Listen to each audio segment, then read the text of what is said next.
বছরের পর বছর পেরিয়ে গেলেও নানুরের বড়াসাঁওতা অঞ্চলের বেল গ্রামের দক্ষিণ আদিবাসী পাড়ায় রাস্তার সমস্যার সমাধান হয়নি। গ্রামে যাতায়াতের একমাত্র ভরসা এখনও কাঁচা মাটির রাস্তা। বৃষ্টি নামলেই সেই রাস্তা কাদায় পরিণত হয়ে কার্যত অচল হয়ে পড়ে। চরম দুর্ভোগে পড়তে হয় প্রায় 40টি পরিবারকে, যার মধ্যে 30টি আদিবাসী পরিবার রয়েছে। বুধবার রাস্তার দাবিতে গ্রামবাসীরা প্রথমে সংশ্লিষ্ট গ্রাম পঞ্চায়েত এবং পরে নানুর ব্লক অফিসে গিয়ে বিডিওর কাছে স্মারকলিপি জমা দেন। প্রায় 40 জন বাসিন্দা এদিন উপস্থিত ছিলেন। তাদের অভিযোগ, বড়পুকুর সংলগ্ন এলাকা থেকে মূল সড়ক পর্যন্ত প্রায় 700 মিটার রাস্তা এখনো কাঁচা রয়েছে। বহুবার প্রশাসনের দ্বারস্থ হলেও সমস্যার সমাধান হয়নি। গ্রামবাসীদের দাবি, বর্ষাকালে শিশুদের কাদা জলে হেঁটে স্কুলে যেতে হয়। অসুস্থ রোগীদের হাসপাতালে নিয়ে যাওয়া কঠিন হয়ে পড়ে।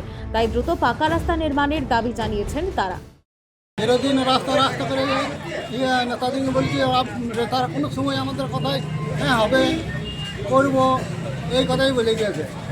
শুধু আমাদের শুধু বেলঘাটও শুধু করলে আমাদের আদিবাসী যত কথা হচ্ছে আমাদের ইয়েতে নান্দর এলাকায় সবারই পাড়াতে যেন এই আদিবাসীর। অন্যান্য পাড়াতে এরকম সমস্যা আছে তোমাদের মতো? আছে, অনেক পাড়াতে আছে।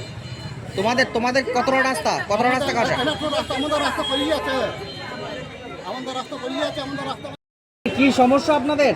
আমাদের বেলগ্রামের রাস্তা নাই, রাস্তার সমস্যা আমরা। রাস্তা নাই বলতে কোনো রাস্তাই নেই না কাঁচা রাস্তা? না, আমাদের কাঁচা রাস্তায় আছে, এমনি মোড়ামো করে নাই, মাটি উপরে নাই, এমনি সাদা সাদা এমনি মাটি হয়ে গেছে। কতদিন এরকমই প্রথম থেকে? হ্যাঁ, আমরা যতদিন এসেছি এইভাবেই আমরা দেখিয়ে গেছি। আমরা বলেছি গ্রামের লোককে যে আমাদের এখানে রাস্তা নাই, রাস্তা করতে হবে, কে হবে। আমরা বলছি বেশ আচ্ছা, দেখি তোমাদের কতদিন আছে, বলছে হবে আর বছরও করেছে হবে, ওভেন মাসে হবে, এখনো দেখছি এখনো হচ্ছে। এ বিষয়ে নানুরের বিডিও সন্দীপ সিংহ রায় জানান, কিছু আদিবাসী মানুষ এসেছিলেন আজকে আমাদের কাছে। ওনারা প্রথমে গ্রাম পঞ্চায়েতে গিয়েছিলেন। ওনাদের একটা রাস্তার ডিমান্ড আছে, রাস্তা এবং তৎসহ ড্রেনের একটা ডিমান্ড আছে। ওনাদের সাথে কথা বলে মনে হলো যে ডিমান্ড মানে ওনাদের যে দাবির মধ্যে যৌক্তিকতা আছে।